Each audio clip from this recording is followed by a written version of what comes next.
Hello there, this is Chadderbox, and I've been hard at work on my indie game Propulsion, a rocket-powered platformer where you need to blast through levels in the shortest time possible. Last week, over the holidays, I finished off all of my desert levels, and I was moving on to the next area, and now it would take my game up to my milestone of 100 levels. I was rather struggling for ideas at this point, because I had a few cool ideas, but I didn't really have any good ideas on how to implement them and make them look good and cohesive with the rest of the game. I programmed quite a bit of functionality in for them, but they never really worked out visually. For instance, I had an idea for like a holographic platform that the player can't stand on, but they can shoot rockets off, and they've got to use them to launch themselves in the correct direction, but I could never really actually get that implemented and looking like the rest of the game. So I took a U-turn on those ideas, and instead I thought about recapping briefly on all of the old levels and mechanics, perhaps mixing them all into one level. But I tried that and they didn't really work visually again, so I put all my ideas into a pretty cool Discord server I'm in, and left to go and eat.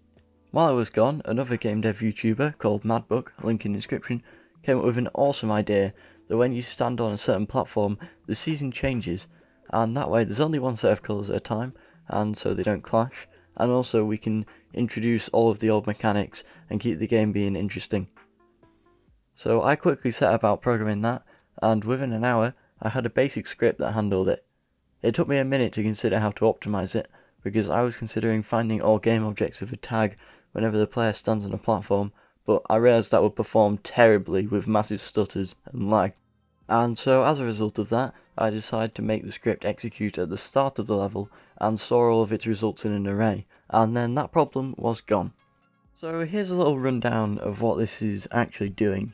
When the player stands on the special platform, the platform has a specific variable telling it what type of platform it is, and it'll use that variable to switch off platforms that are not the same type as it, and turn on the ones that are. With this mechanic, I could get back to making some levels.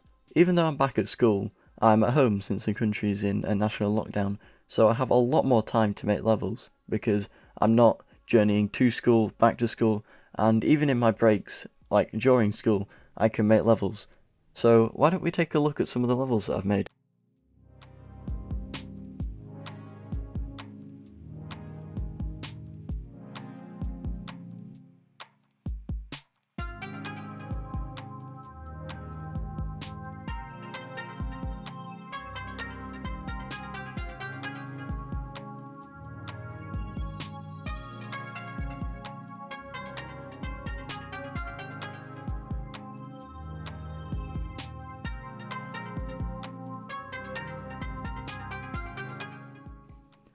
As these are the last spawn levels for now, I want them to really test the player's skill. I want the player to really build up a solid knowledge of these levels and complete them quickly. By having the islands hidden until you hit the special platform, it causes the player to build up some map knowledge and replay the maps if they want to get a faster time, and this combined with some quite tricky jumps will make for some very rewarding levels. I've also done some work on the game's UI, mainly the settings menu. I added in a few more graphic settings, such as resolution and full screen modes, and overall massively improved the look of it. This now shows in the in-game menu, and also the one on the main menu.